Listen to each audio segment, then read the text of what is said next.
ones in the future, but this wraps up our speakers for these 6 webinars. So today we're focusing on 2 topics. We're going to focus on forecasting and offshore wind, and we also have a talk on social acceptance, and I believe it's task 28, social acceptance of wind energy projects, and that will be from Dr. Jamie Baxter. So we're going to start with the social acceptance talk, and then we're going to go on to talking about forecasting and offshore wind. So we have 5 great speakers on forecasting today. They're going to be talking about some of their innovations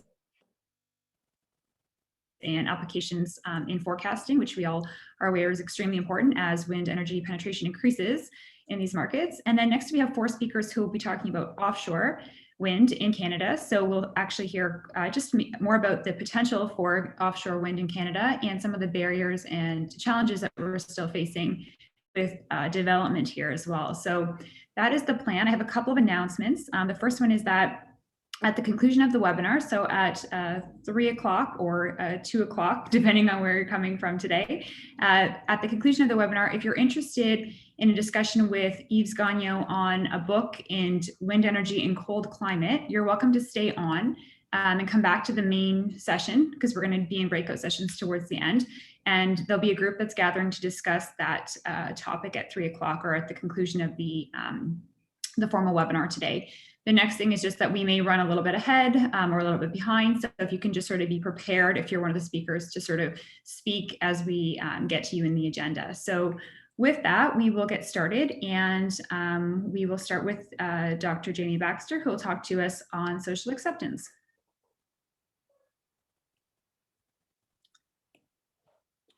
Thanks, Lindsay. Everyone hear me? Yes, we can. Okay, I am going to talk about task 28, and this is completely different from everybody else. And thanks, Lindsay, for introducing me, and thanks, Marianne, for inviting me.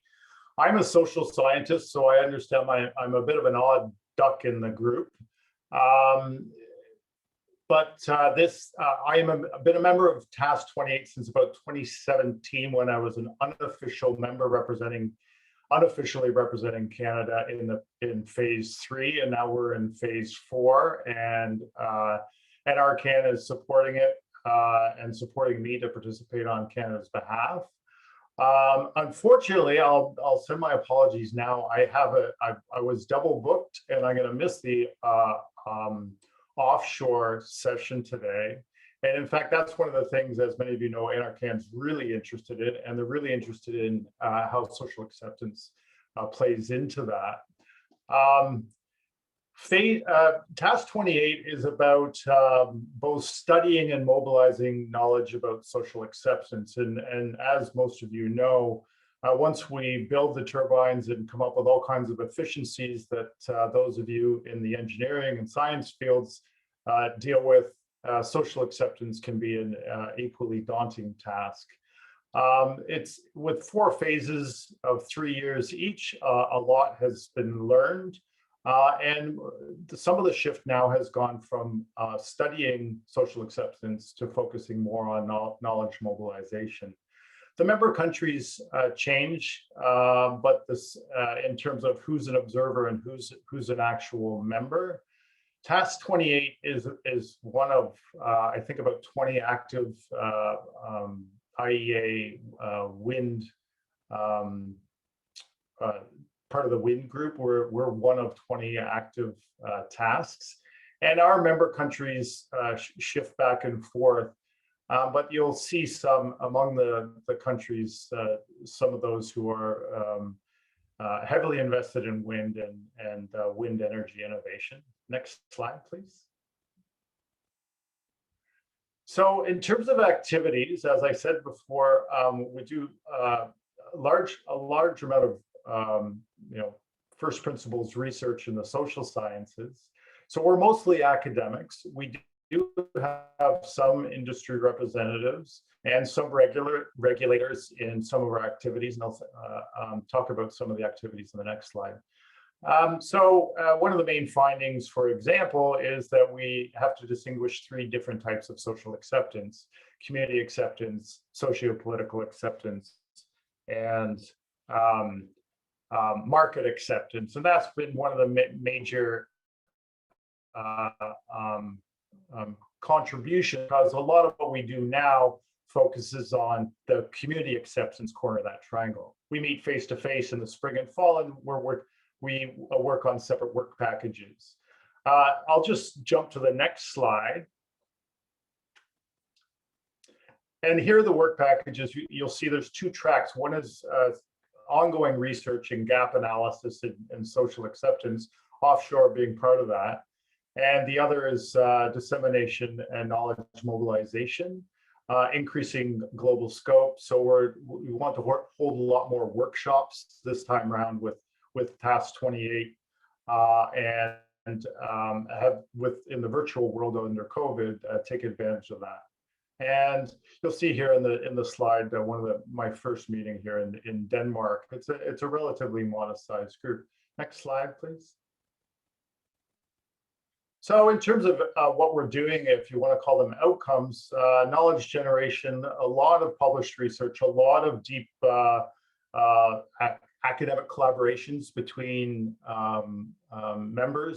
member countries. It really is a who's who of the social acceptance literature in the those who are involved. If they're not directly involved, they get involved through the networks of in our workshops.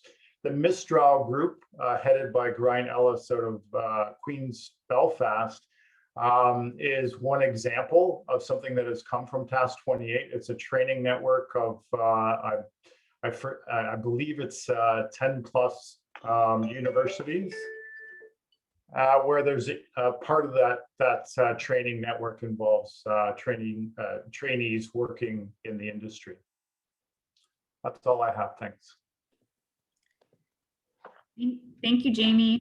So next we're moving on to forecasting. So we have our first talk from Sebastiano at UBC. So I'll turn it over to Sebastiano. Okay, good morning, everyone. Do you hear me well? Yes, we hear you. Okay, perfect. So I am first of all, thank you for giving us the opportunity of talking about our research. And I am a PhD student at the University of British Columbia, the Okanagan campus, under the supervision of Professor Joshua Brinkerhoff. So wind energy is Canada's fastest growing form of renewable energy. In 2019, investment exceeded $1 billion. And this economic growth is reflected in the high level of technological innovation observed in wind turbines and wind plants. It's likely that new wind farms will be built in Canada and around the world in the next year. And securing financing for such projects demand accurate a priori estimates, power estimates of the proposed wind energy sites. So currently, this is achieved through a low-cost engineering model, given the high amount and types of analysis required for the project certification, for example, structural dynamics, power prediction, under different wind condition, noise, cost, etc. So despite this model are well validated, recent studies have shown that they consistently lack in reproducing two key aspects of the flow around wind farms. So one aspect is the possible interaction of a farm's wake with another farm, which is located downwind, as the number of farms is growing. And another important aspect is the deceleration of the flow approaching the wind farm. So regarding the first problem, it has been shown that power losses up to 30% can be observed in a condition where the downwind farm was fully waked and for moderate distances, about 15 kilometers. While the second problem is actually more complicated, since the flow deceleration is influenced by many factors, such as the wind farm properties, for example, the type of wind turbine, so the diameter, the wind farm layout, so if it's a staggered or collocated wind farm, and the wind farm location on the geography in terms of turbulence level. Also, the terrain morphology influence that, and above all, the stability of the atmospheric boundary layer. So if it's stable, unstable, or neutral boundary layer. And one key parameter is the temperature gradient across the capping inversion layer of the atmospheric boundary layer. And it has been shown that under strong stability condition, gravity waves are triggered in the capping layer above the wind farm, increasing the pressure within the farm and upstream as a consequence, which leads to a velocity deficit, which in turn leads to power losses, which could, like in the worst case scenario, could be as high as 35%. So the objective of our research is to develop a new engineering model, which is capable of capturing the amount of flow deceleration upstream the farm under the effect of the mentioned parameters. And secondly, to enhance the actual wake models so that they can correctly reproduce this lower wind farm wake recovery, which is observed when you group together a certain number of wind turbines. So we use a sophisticated high fidelity simulation framework consisting in large eddy simulation, CFD analysis of the atmospheric boundary layer, including thermal stratification and thus stability effects. And this analysis will be successively used as inflow boundary conditions for the wind plant simulation, where the actual wind turbines will be simulated, so that the actual atmospheric boundary layer turbulence will be correctly reproduced and modeled. And any type of complexity in the terrain morphology will be accounted for with our immersed boundary method, and it's actually a new immersed boundary method which was developed by my supervisor. And the wind turbine will be, due to the fact that we wish to simulate very large wind farms in order to see what's the effect in such big wind farms, we will model the wind turbines with the Actuator-DX model. So at this time, since this research project started on January, we added the temperature transport in our code, and we are actually generating the inflow atmospheric boundary layer database to be used for the subsequent phase, where the actual wind turbines will be simulated. So if you have questions, I invite you to ask them at the end of the overall presentation. And that's all for me. Thank you. Thanks, Sebastiano. So next we have Bo Chow from the University of New Brunswick to talk to us about the forecasting work that they're doing there.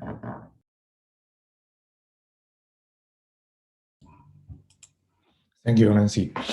Can you hear me? Yeah, we can hear you. Okay. Good afternoon, everyone. I'm Bo. In the past 5 years, the UNB has a close collaborations with NRCan, Environment Canada, WECAN, and Nordica to develop a set of wind forecasting tool using Environment Canada's high resolution weather forecast information. So today I would give a short presentation to talk about a method used for forecasting wind ramp event. Particulars for day-ahead ramp event. I guess everyone here is familiar with wind power ramps, and they are normally caused by sudden weather change or extreme weather conditions. Along with the increase of wind energy's penetrations, large wind ramps becomes real challenges to the wind farms operators and the utilities companies take account of both the power system stability and economics. That's why we need a ramp event forecasting. A good day-ahead wind ramp event forecast can help the utilities and wind farms operators to make decisions for the trade-off between the risk and returns while scheduling wind energies in the electrical. The conventional wind power ramp forecasting algorithms are developed based on identification technicals from the generation scenarios coming from the wind power production forecast. But because of the errors of the wind power production forecast itself and the errors generated from the identifications progress, the prediction result is not even you think about like the ramp event happens in very short period. When we use the forecast with already forecasting horizons, we lost a lot of the details generation information. Just like these examples here, we even though both we were in forecast algorithm and identifications method have been verified to be good. we still only less than 20% ramp event can be detected by the existing method. So we changed the ideas that we try to build a direct link between the wind speed forecast and the ramp event, figure out their relationship. The wind speed forecast we used is coming from the Environment Canada. It's also the input for our wind generation forecast. So we think about like in the new method, we believe the ramp event should follow one or a group specific patterns with a time series representation of the wind speed forecast. Then the ramp event forecast becomes a process of just a very simple search the similar wind speed patterns. So our algorithms the schematics looks like this one. It's including the 5 main parts. The first is time series representations. It's clarified the time series representations for ramp event, and we have the pattern extractions used for the feature identifications. And we have the next part is this one is Oracle's probabilities estimations to generate the PDF and the probability density functions for each typical patterns we selected, and similar search using sliding windows to help us to find the possible ramp, and probability forecast is used to produce the probability-based ramp forecast. The mechanisms of the ramp event forecasting looks like that. It's the patterns extraction part is the core of these algorithms. In the beginning, so we use the traditional the Pearson correlation distance for similarity measure, but we found there's too many fails alarm produced. So we convert wind speed, the wind speed representations into a 2 dimensions image whose background colors represent the average wind speed, and the color difference could indicate the trend of wind speed change. When we use the CNN-based method for feature extractions, the image-based representations could have much more information than before. Here is the examples that the result looks like. The result is with I think it's compared with another day ahead ramp event forecast. The result is pretty good. We can identify about more than 70% ramp event, and more than 80% of forecasted ramps are effective. But the main problems that we are facing now is the accuracy of this method. It's heavily depend on the existing wind speed forecasting model, not the accuracy of the wind speed forecasting models. We more expect we have a consistent performance from the wind speed forecasting models. I guess another data-based forecasting methods may have the similar problem as well. We have some half-baked ideas now, more R&D efforts in the future for that. That's all my prep. Thank you. Next, I believe we have Lushan Chang, also from the University of New Brunswick. Thank you very much. This is a follow-up of Dr. Cao's presentation. Overall, in our center, we've been working on the wind-related research, wind power forecast and the ramp event forecast in short terms are one of the focusing areas. The project has been supported by NARCAN, Environment Canada, and NSERC next. So you can see the output for the wind forecast tool. So literally this is a desk forecast tool by integrating the short-term wind power forecast as well as the ramp event forecast into this toolkit. You can install that in the desktop. For example, if you look at the lower left side of the graph, you will see the wind power forecast, including the hours ahead and the day ahead forecasts. The schedules and the resolution pretty much defined by the user. For maritime electric, it's say 24 hours ahead hourly forecast, but for NB power, like represented in this graph, it would represent somewhere between 24 to 47 hours and every 15 minutes in the resolution. And in hours ahead, that's 6.5 hours every 5 minutes of resolution compared with the actual measured wind power. And on the upper right corner, you will see the wind ramp event warning when there is a wind event coming in the next day-ish, as presented by Dr. Cao in the previous presentation. Then you will be able to see the alert. Next slide, please. At this moment, the package is ready to distribute to any users in Canada who is interested in generating the short-term wind power forecast as well as the ramp event forecast.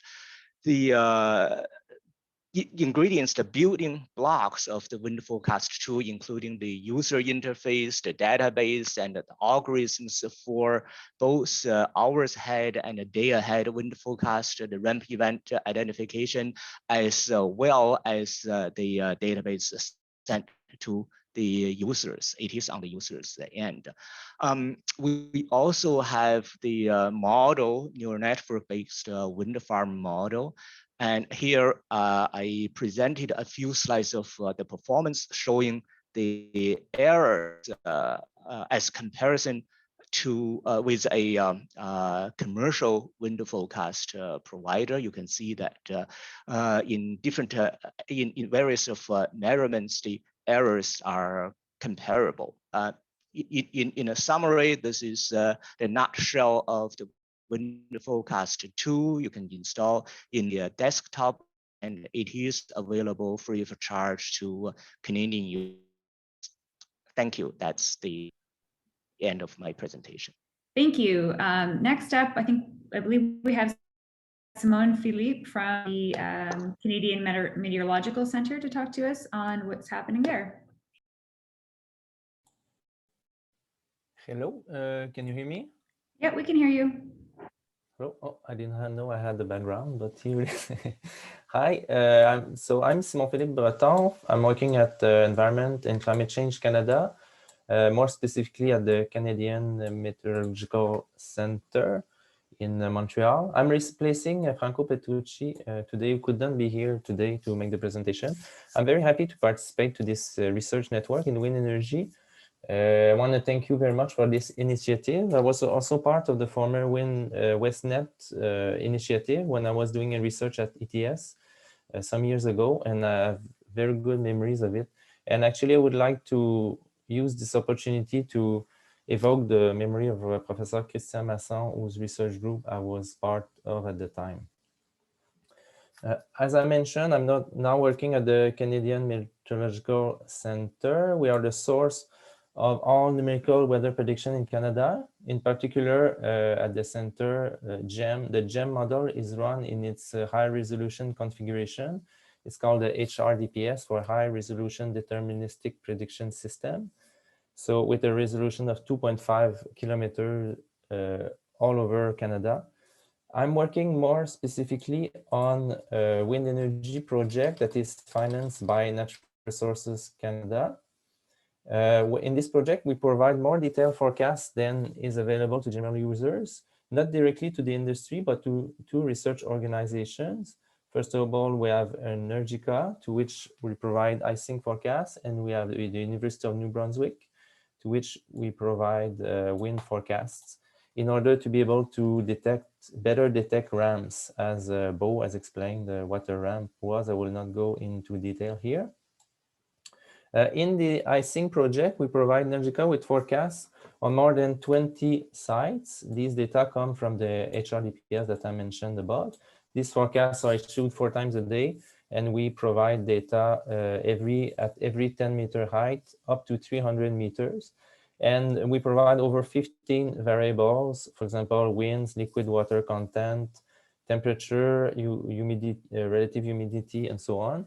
And these can be used as input to an icing algorithm based on the work of Yang et al. From 2014. You can see the reference at the bottom of the slide. And this algorithm is used by Energica, and we use it internally as well. It can be applied on points on a grid, as well as on the grid, the whole grid, when the grid data are available. And we have made these grid data available to Energica lately. So data then can be used to produce icing maps using this icing algorithm. We have done it internally as well, and we show an example here on the figure at the top right. Unfortunately, the figure is a bit small because we wanted to fit everything in one slide, but what you can see is a grid that is located around the Gaspé and the Maritimes area. And what we show there is the icing, net ice accretion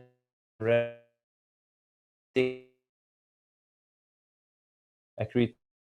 This is for the 06 Zulu forecast of March 29th at hour 24. And we don't see quite well, but we have Prince Edward Island at the corner to the bottom right. And on top of it, there's you can see an icing system there that is forecast by the model. This is a map. This map is shown for the Maritimes, but it will be technically possible to make such maps for other areas. And we are working now to make the examples of such maps available for all. In terms of wind forecasts, we provide, actually I'm running in the current project, GEM, myself, on a small grid that is centered around the Maritimes. And we extract output data every 3 minutes, and we provide them to UNB over 20 sites. And then I will just make the presentation, yes. So this is done 4 times a day on the same 2.5 kilometer grid. And we show an example here of the 3-minute data that is outputted at a location point near Gaspé. See the wind velocity in kilometers per hour as a function of forecast time in hours. We have a data point every 3 minutes in this figure. And we can see, for example, if you look at the hour 3.5, you can see that you have a sudden decrease in wind velocity. This is an example of a ramp that happens. And then we use the HRDPS data, which has a 30-minute time resolution. So this shows that it can be useful to use a 3-minute data.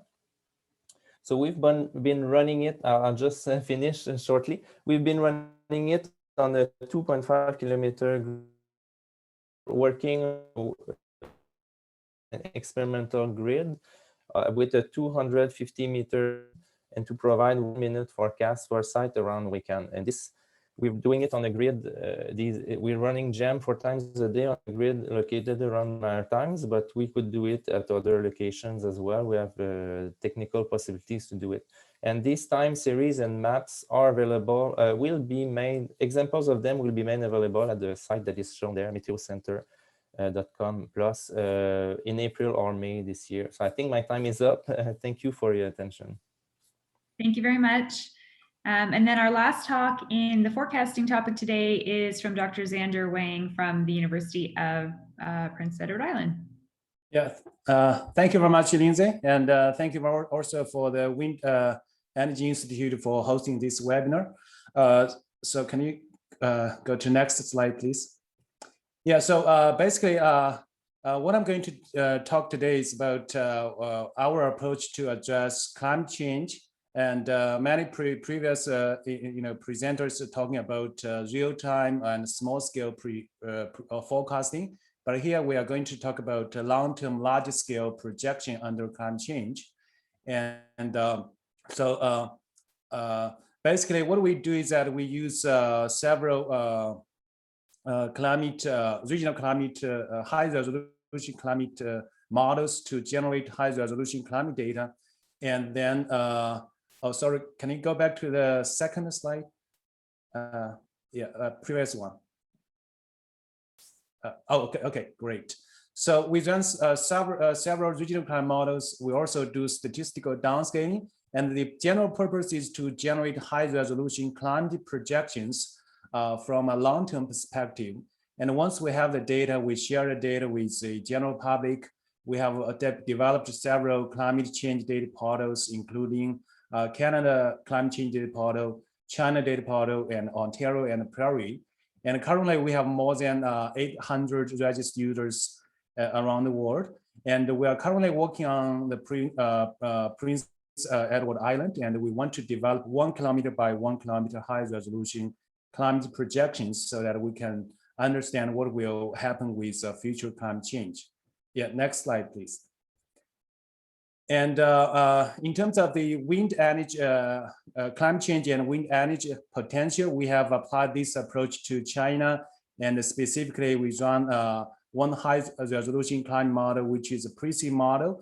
And this model is driven by the HET-GM global climate model under RCP 4.5 and 8.5 emission scenarios. And the spatial resolution is 25 kilometers for the whole China.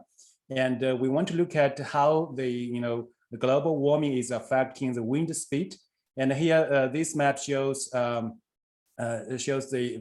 changes in the mean near surface wind speed. And generally speaking, for a whole pattern, you can see the south of China is actually expecting more some slight increase in terms of the wind speed, while the north and west is likely to see a slight decrease. And next slide, please.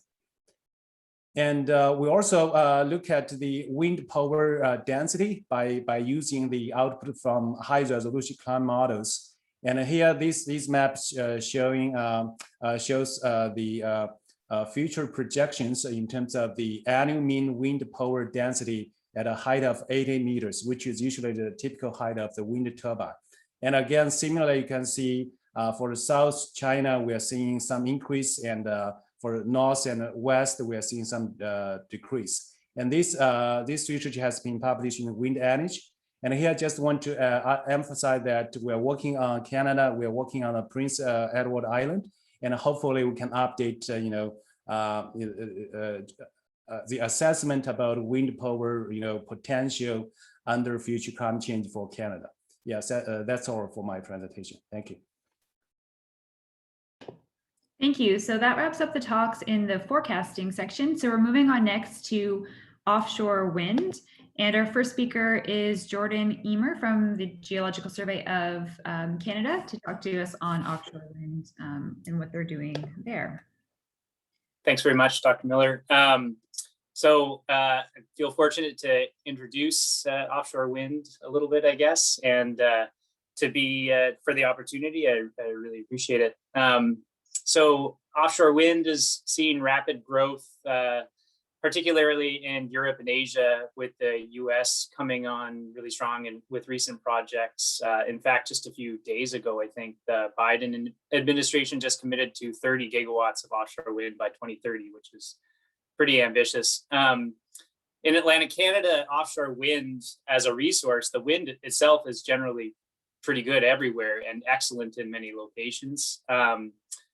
New analyses that have come out recently refer to a number of areas that also correlate well with load characteristics, infrastructure, existing infrastructure, and mesoscale climate patterns. So there's lots going for it. However, one of the fundamental considerations for building offshore wind is the seabed geology. The turbines need to be anchored or placed somehow on the seafloor. So with that in mind, myself and some colleagues have begun a regional assessment of seabed geology with a focus on offshore wind for Atlantic Canada. A variety of foundations exist. I realize it's fairly small, but up in the top left there, there's a sampling of a few of them.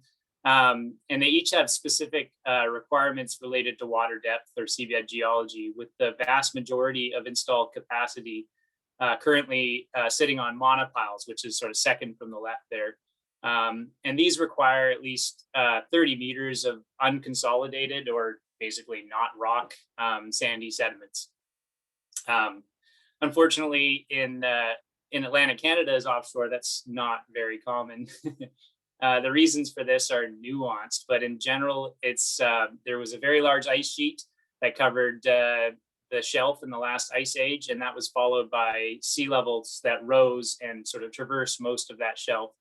And that leads to a general lack of these deep sediments in continuous large areas near to the coast. So if you look at the bottom left there, there's a geologic profile that shows a fairly typical scenario off the Nova Scotia coastline. This is off the eastern shore. And in the top sort of left, that's the sort of the shallow water zone. And you can see the pink bedrock is sort of outcropping in many locations, or it's very close to the surface. So sediments are generally of the 10 or so meters of depth, or fairly discontinuous. That's not to say that areas with deep sediments don't exist. Mostly we're finding conditions ideal for foundations like monopiles on the outer banks of the shelf, most notably Sable Island Bank, which we've got in the bottom right here. An example of some of the data from out there. And Bankero, which is just to the northeast of Sable. These are large banks in shallow water with deep sediments that are capable of hosting many gigawatts of offshore wind from a geologic point of view. And there are other smaller scale opportunities elsewhere. For example, Milne Bank, just to the left of the Sable, down at the bottom there, that can host several hundred megawatts and is located off the east point of PEI in the Northumberland Strait, so the other side from Weekend there of PEI. Bay de Chaleur, south of the Gaspé Peninsula, has low relief, thick packages of muds that may be a location to consider suction caisson foundations, which is used sporadically but gaining more traction. St. George's Bay off of Western Newfoundland was actually a proposed site by industry many years ago, and that sort of fizzled, but it may provide similar conditions to production sites found in the North Sea and US that I've looked at, both of which use pile-driven jacket foundations into similar geologies. So finally, just to sort of summarize, Atlantic Canada's inner shelves are dominated by bedrock and competent till, which is not ideal for piles. It's the brown in the geologic profile in the bottom left there. But they may provide conditions better suited to anchoring floating offshore wind turbines than fixed. But in general, we could really use more data in Atlantic Canada's offshore, particularly in the historically undersurveyed shallow water areas. I should just really quickly mention too, there's a few publications now out. You can just look up my name. It's one of the benefits of having a fairly unique last name, where you can look into more of the regional picture and some of our summaries there. All right, thanks a lot. Thank you very much, Jordan. And next we have Martin Pape speaking to us about differential power processing in offshore wind farms. All right, thank you very much. I work under the supervision of Professor Casarani, and we're looking at power electronics for so-called series-connected DC wind farms. So this is about the design of wind turbines and farms. And the project we're talking about today is about differential power processing in offshore wind farms. And just to motivate the research a little bit, if you think of the electrical systems in offshore wind farms that are far away from shore that use a so-called high voltage DC system, the electrical parts of these wind turbines are built in a way that they can handle any kind of wind condition. So if you imagine that one wind turbine in a big farm experiences a wind that's coming from north and is coming at full power, the wind turbine next to that is fully capable of operating with the wind coming from east and low power. We thought that might be a bit of an over design. So if you click next, the wind speeds that you will experience on a wind farm at an offshore location are fairly homogeneous in reality. So the differences in wind speeds experienced by individual turbines will be, as you know, dominated by effects such as wake effects or turbulences or weather fronts moving through. If you click next. And so we thought we would look into this a little bit more. We obtained 1 second power measurements from every single wind turbine for a couple of years from the Hornsref 1 wind farm, which is located a couple kilometers off the shore of Denmark. Basically just the differences of output power that are experienced within the wind farm at a given time. And plotting that over a histogram in the bottom, you can see that the likelihood of all wind turbines operating at exactly the same power is about 40% of the time. And then looking at wider variations of power differences in a farm, about 90% of the time, all wind turbines operate within plus or minus 20% of their rated power. If you click next. So with that in mind, we've tried to come up with an electrical system, a converter structure for offshore wind farms that take that into account and take advantage of it. And what we've come up with are so-called partial power processing converters, where the idea is that within each individual wind turbine, high fidelity converters are only used to process the difference of output power in those wind turbines instead of the full power. And so in the gray box, you can see a configuration that essentially is 2 converters. The top one is a standard converter. The bottom one is a cable. If you click next. The top one will operate like any other converter in a wind turbine. It will incur the losses that it will have when power flows through them, and it will be sized according to whatever power it needs to process. If you click next. The other one is a so-called bypass path, where power bypasses that converter. It doesn't incur the losses related to it, and it doesn't need to be sized in some kind of way like a converter would be. If you click next. The idea behind this then is that the way we operate the system allows us to assign the bypass power flow to something like the average in the wind farm. So like the blue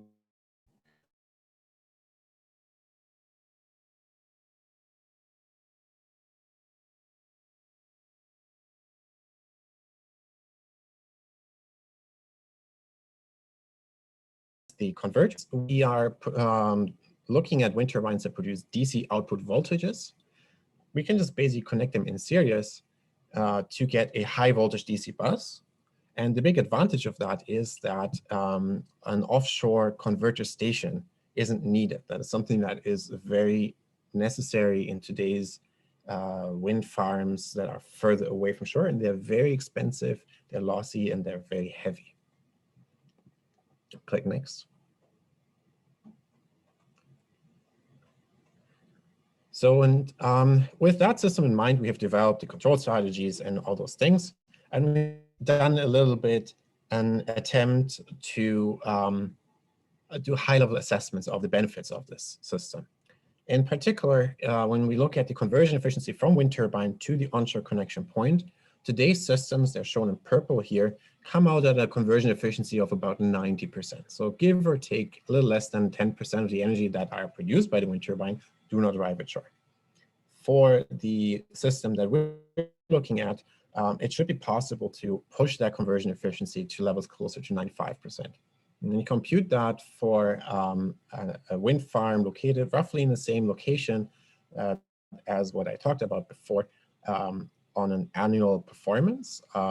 We come out at an efficiency gain of about 4% points. Click next, please. And another time. The second thing I mentioned is that the converters we're looking at are only processing the differences in output power. That means that the size of them is dominated by the differences as well. And so the result will be that the converters can be built to a smaller size too. And in particular, the one we're looking at allowed us to size the converters 33% 20% smaller than what you would conventionally build today. Click next, please.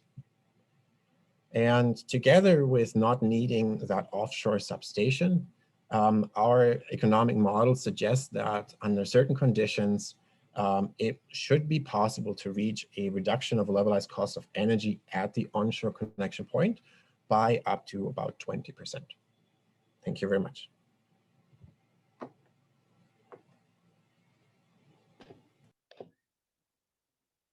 Thank you. So it looks like we're up next. So we're just going to talk briefly.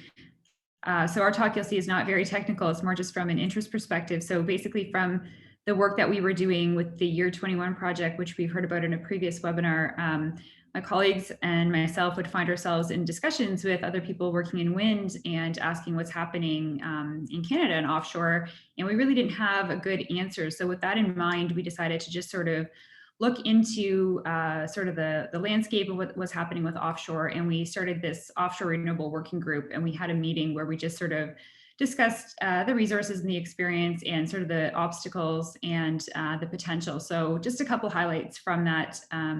So we gathered a couple of times to discuss what's happening in Canada. We realized that Canada, and we've heard this from other people today on the call as well, has abundant resources, right? We have great resources. We have the longest coastlines in the world, and the potential has been estimated to be greater than 500 terawatt hours per year if we could tap into those resources with offshore wind. We have a lot of experience in wind, and we have many interested developers who want to support offshore wind development, right? So we have all these great sort of assets in this space.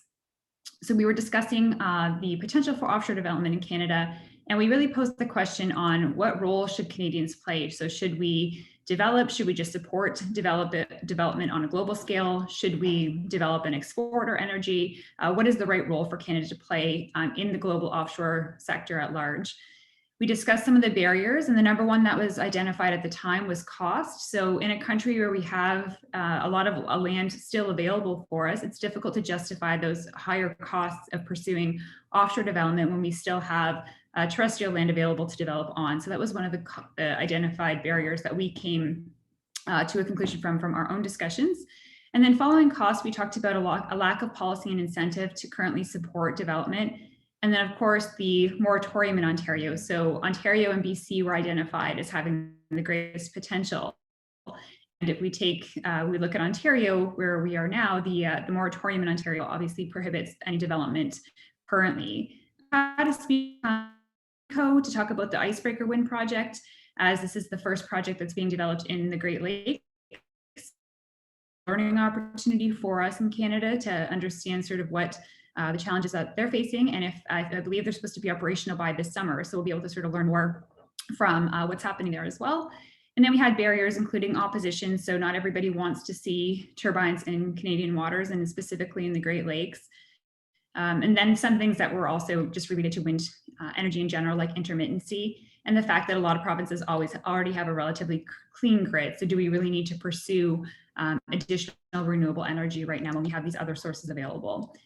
So what really we took away from this was that Canada is currently in a great position to benefit from the lessons learned from the US. So, globally, there's been a lot of new development in the last little while, and more recently, the US is catching up to that. So we can learn from the lessons that the other countries will gain and share, and from those global experiences, and from the improvement and maturation of technology and growing investor confidence. So we're hoping that we can maybe learn from these lessons. And in the end, hopefully we can get our Canadian developers to participate in more of the global development. And I believe Marine Renewables Canada is now considering offshore wind on their website as well, where they do have a supply chain database where investors can sort of get involved and see what kind of roles they can play. So again, our discussion is more just from an interest perspective. We wanted to sort of see what are the barriers and the challenges and what is the potential, so that, when these questions come up or when opportunities arise later, we sort of have some understanding of how we can best support development in Canada and globally as well. So with that, I think we have one more speaker on offshore, and it is Dr. CWERN Crawford from UVic. Hi, everyone. Enjoying the presentations. I think this follows on from the last one there. So we're sitting out here on the West Coast, and here in British Columbia, lots of hydro power, and essentially the wind folks have pulled up shop for a while due to non-buying contracts and stuff. So what we have going here is this solid carbon project was the impetus for it, but we're growing kind of beyond that. So up in the top right there, this is the idea of solid carbon. It's a multi-institution project. I'm leading the engineering systems part of it. We also have geologists and social acceptance legal pieces as well. But the basic concept is looking to go offshore and eventually excuse me, sequester carbon dioxide in basalt rock. And it turns out a lot of the basalt reservoirs around the world are actually under the oceans in these relatively recent basalt, basically a porous lava rock essentially. This is very offshore. We're in like 3,000 meters of water for various reasons. And then our part of it is to try and figure out how do we get the carbon dioxide there. So one of our main contenders for doing that is combining offshore wind energy with direct air capture. That's the DAC part of it. So this is just schematics, right? Kind of fanciful drawings of things, but we're considering multiple different DAC technologies. Some of them are larger unit scale, some of them are much more modular. So we might have, say, a farm of floating wind turbines all feeding a main DAC plant, or we may have individual modularized DAC plants on each of these floating wind platforms. And then those will be at some distance from shore, probably not at the 3,000 meters of water. And then we'll transport that out and do the injection. So that's really solid carbon. We've been going for about a year and kind of various partners, et cetera. And basically what we're doing within my group is coming up with a optimization framework so we can try a bunch of different configurations with different technology representations and try and come up with a cost optimal system for that. And essentially then building off of that, and again, to the last discussion there, yes, BC has a very long coastline and we have some amazing wind resources, but they're effectively all stranded assets. There is no transmission grid kind of anywhere near much of our coastline. So I'm trying to build off of this and also then look not just at the carbon capture piece as well as e-fuels. So this is essentially, again, using the wind power. You could do hydrolysis or electrolysis, sorry. Take the hydrogen, either use that or directly in some of our direct air capture processes. We need some process heat, but they could also look at tankering the H2. We're also looking at other fuel pathways. So you might turn it into ammonia. You might turn it into synthetic fuel, carbon-based fuels, because we're also doing the carbon capture. That's that CCUS, the carbon capture utilization and storage piece of it. So we're looking at, again, within that larger system optimization framework, what are the possibilities there? What does that look like, both on the West Coast here, but also really looking at globally scalable platform technologies. So to support that on the wind side, we've had some work over the last number of years looking at various surrogate models for floating offshore wind turbines, in particular looking at the different floater structures and what would be optimal there. So some kind of linearization frequency domain type methods we've used there. And over on the bottom left there, that's some work a previous PhD student had done looking at a number of, basically it's an evolutionary design optimization algorithm and looking at minimizing levelized cost of energy. You can see kind of the optimizer finds different configurations with different float configurations, damper plates, tensioned or non-tensioned mooring lines, things like that. So we've been exploring that design space with some of these meta models. And then this current framework we're putting together is in Sandia's open MDAO framework. So it allows us to build component models, again, surrogate models of higher fidelity codes, and then link them all together to look at that system optimization. So thanks for listening. Thank you very much. So that was our last speaker. So I believe Jeremy is busy getting our breakout rooms organized. So you have two choices. One would be to talk about forecasting or to discuss offshore wind. So if you want to join one of those breakout groups, go ahead and I think there should now be an option to do so.